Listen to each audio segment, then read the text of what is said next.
Hey guys, how's it going? So I thought we could have a bit of fun with this video. I hope you enjoy it. I'm looking forward to doing it. I've never tried it before. And that is to get a two-stroke engine to run backwards. Now there's going to be a few things we need to take into consideration. I'm thinking obviously ignition timing, or in fact actually because the ignition's fixed, it's not actually adjusting the ignition timing. It's adjusting the position of the crankshaft and thus piston in relation to when it sparks. So we have to do that. We may have issues if this flywheel key is either built into the crankshaft or more likely built into the flywheel itself. We'd have to file that down to be able to adjust it.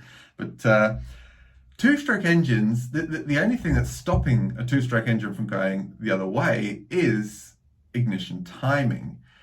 In terms of the way the ports open and closes, it makes no difference. It's irrelevant. Whereas a four-stroke, you can't run backwards, because if you were to run backwards, you'd be trying to suck air in through the exhaust port, and you'd almost be wanting, you would be shooting gases out through the intake. It wouldn't work. Your fuel is on the wrong side. Actually, if you were to inject or to spray and fuel into the exhaust port, run it backwards, adjust the timing so it's the correct orientation before top dead center.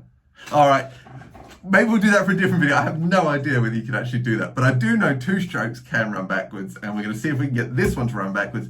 You may not be familiar, but actually at the turn of the 19th century, it was very commonplace for especially two-stroke diesels to run backwards, for the simple fact that they could adjust the point at which the fuel then goes back into the engine. So you would run it in one direction, you would then slow the engine down, and just as it was coming up to the compression stroke, you'd inject the fuel and it would then fire and it would shoot it back the other way, and that's how you'd run it, and then it would slow down, and just as it's coming up to that compression stroke, you would then trip the injector, fire, and it would come back the other way. And you can see lots of videos on that. This little two-stroke engine is not designed to run backwards in its current configuration, but hey, I thought I'd bring you along. Let's see if we can have a bit of fun and make this run backwards. The first thing we need to do actually is make sure that this ignition coil can produce spark, and as strong of a spark, with the flywheel rotating backwards. I don't know if we're going to have to, maybe we can, I'm sure we could, if necessary, flip that round, but then we'd have the flywheel that would then also have to be flipped round. We'll figure it out. Let's first start off with seeing how strong the spark is in its normal orientation, and then if we've got the same strength of spark reversed. The timing at the moment is irrelevant. We need to figure that out too. So let's get the spark tester out, and we will take a drill and we'll connect it up to this side, and we'll remove the clutch too, because later we're going to have to time the engine and we need access to the flywheel. So let's do that first. That's in. Now we want at least a 6mm gap, I think it is. Yep. Okay, so this should give a spark, if I can hold on to it. Bear with me, I'm just covering my hand around it. Yeah, that's loads of spark. All right, let me show you. Okay, you saw that. So now we'll go backwards. Now some coils have this side out, which means that they have to obviously be in a certain orientation. We might have to flip it. Let's just see if we can get that same spark going the other way. If we have to flip it, then we have to flip it. Sometimes you do, sometimes you don't. I'm going to try and hold you in position. I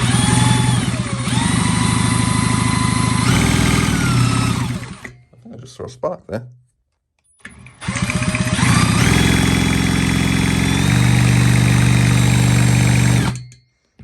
Not as strong. Let's go in slightly. See if we can do a 5mm gap. Yes.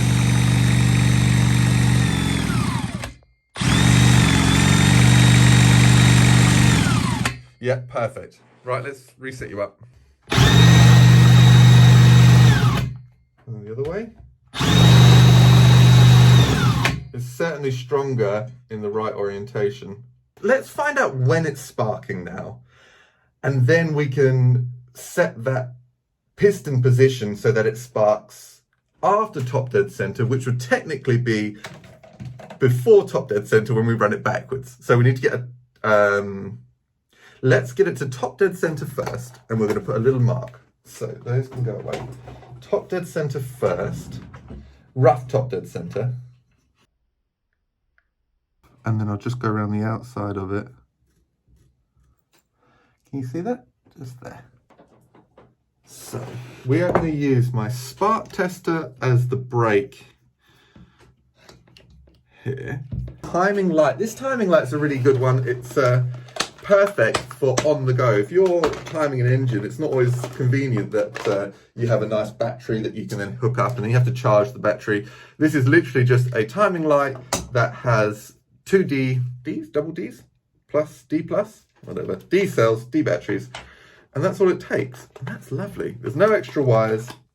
I can go and take this out and about, and I can time the engines as and when. I've used it a lot for diagnosing the older equipment. What we need to do now is turn the light off. I need to find out where it's sparking at the moment. And two-stroke engines generally across the board, small outdoor power equipment, around about 25 to 30 degrees before top dead center in that window. So that's where I'm expecting this to be, but you never know, you never know. Right, we have normal light connected up. We need our drill on the back. Hopefully it's going to be bright enough. We might have to close the windows. We'll see. So I need to hold it at about there, that angle. Give it a zip in the right direction, which it's not. Like that.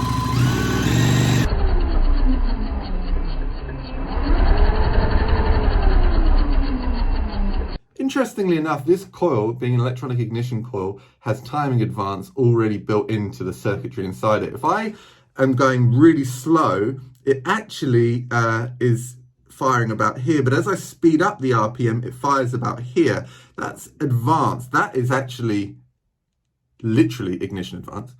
And the advantage of that is it makes starting an engine much easier. I'll just try one more time so I can see it a bit clearer.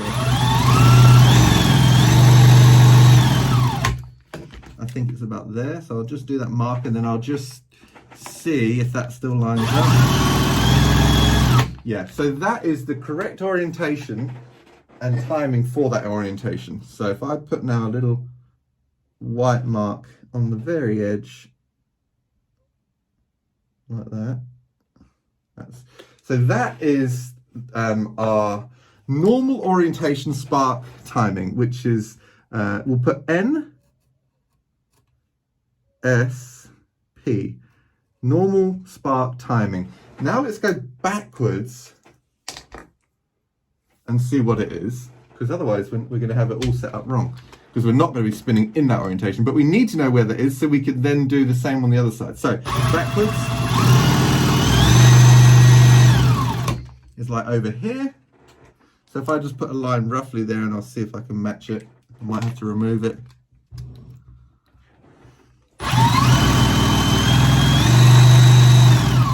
It's actually a bit further down, so we'll remove that in a minute. It's actually like that, I think, is the middle, something like that.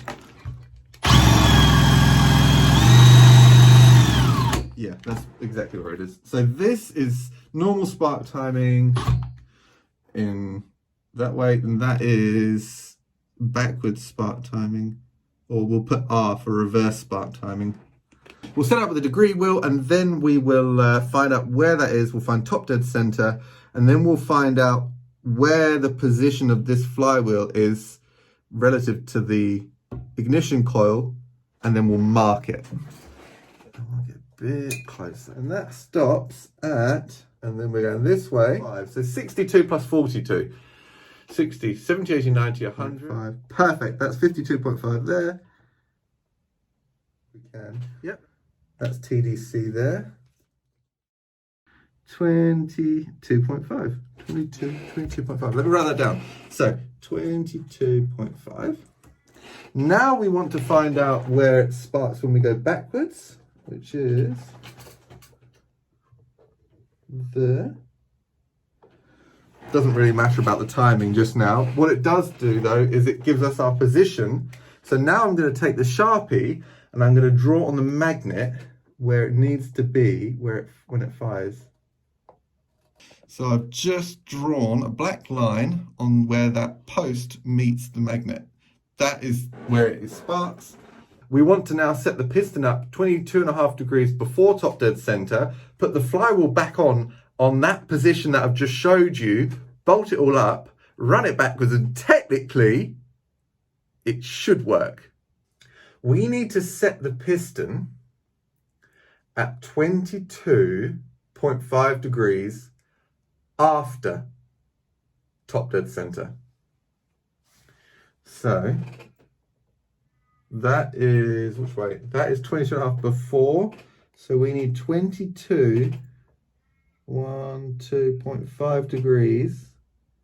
That is where we now need to take the flywheel off, rotate it back to the position so we can see our black Sharpie line, and put it back on. Yes, this is where it gets a bit tricky.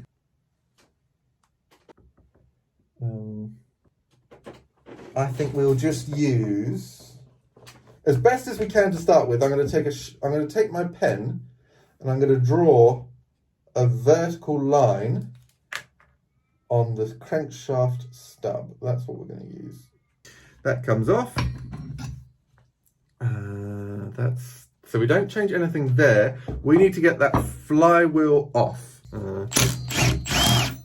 Take that off. And now what we need to do is get a puller.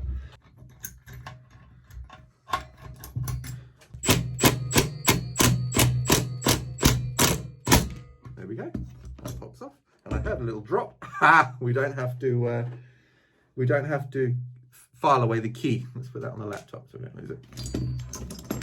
So what we need to do now is set the position so that this is vertical. That little scratch that we've just made on the end of the crankshaft is vertical. Then we need to put this on gently. So that when so now we need to put this on gently without moving the crankshaft. I'm trying to, if you look in here, you'll see a Sharpie mark. I'm trying to align that Sharpie mark. Now I'm going to get a socket on there. I'm going to tap it with a hammer. I'll do it with one of my other sockets. And that's going to seat the flywheel onto the shaft and hopefully align everything. And then we're going to bolt it on.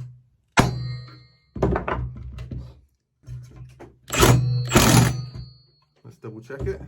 So if we are vertical there, yeah, we're perfect.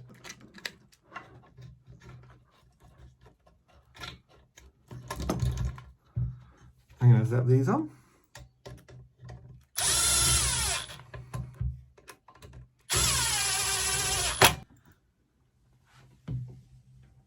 I don't want to move. Oh, you know what we need to do? I've just realised. We can't use the starter because it's the wrong way, and the little cup that goes on there here is all backwards too. Let's put put it on with red Loctite, and then while I clear up, then I can then put things back together, and that will give it a bit of time to cure. Let's put you on there.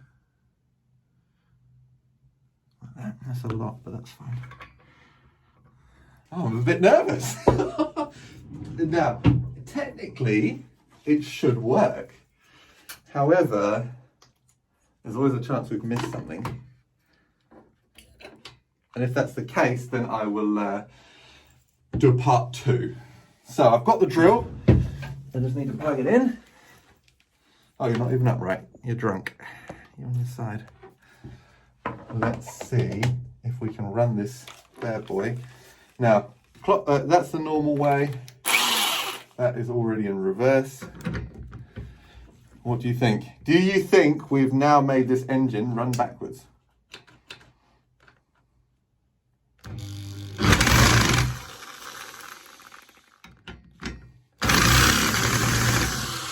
Oh, nearly.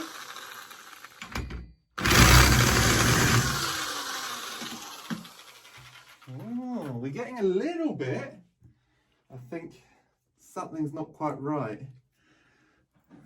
It's not wanting to. Now we're giving it a lot. Let's try that again. We've got our spark. We've got our plug set in. I presume it's something to do with the generating of the spark if it doesn't work, but we will see.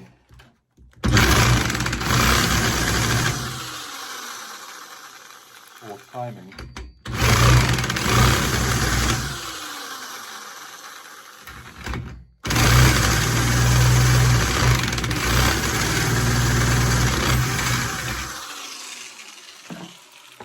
We seem to be getting it, but not quite, and I think it's probably that coil. Let's have a look. We need to be vertical there. Our timing's aligned there.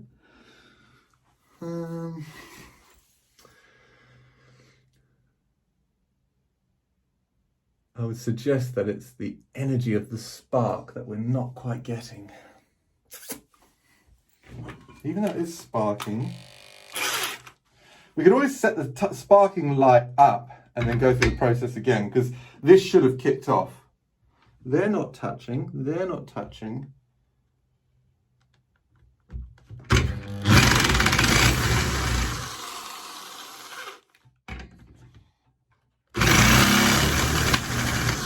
Ah! Did you see that? Did you see that?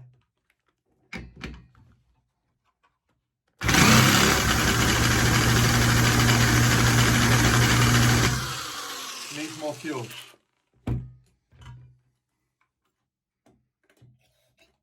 That's a lot of fuel. We actually got a puff of smoke.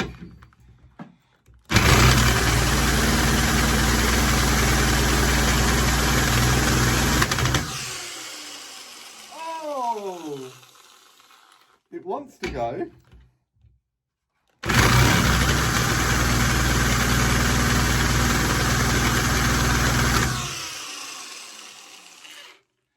Wants to go, and I can smell smoke.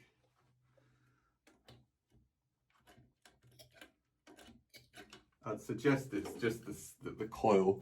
We're getting spark, we're getting everything I think we need.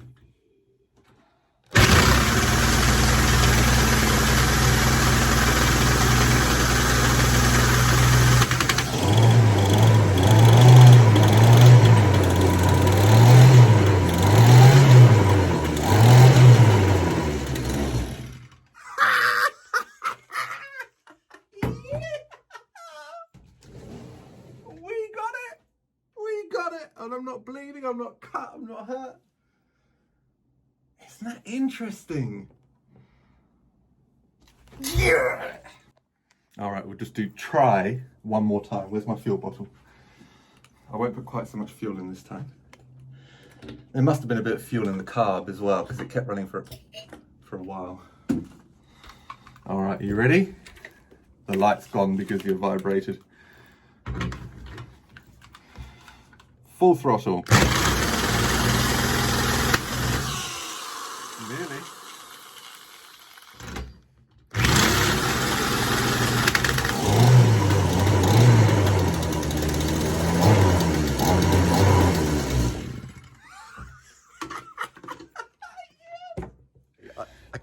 I almost want to try and see if I can set the ignition timing at 0 degrees so that I can go both ways. However, when the RPM increases, you need to add advance to the spark so that it gives the opportunity for the flame front to expand. If you're running an engine fast and you advance the timing, you don't advance the timing, the controlled explosion and the energy that provides will actually happen after top dead center, so it won't run nicely. What you'd really want is a little lever that you could attach the coil to, and then you could just literally leave everything in place, but you just move that coil, and then that way you could run it one way, stop it, move the coil, run it the other way, and it will run. We'll see, we'll have a little think about it. Maybe we'll see if we can get the 4-stroke engine to run backwards as well. Got a few things to do, but I hope you enjoyed it, and I'll catch you guys soon. Cheers.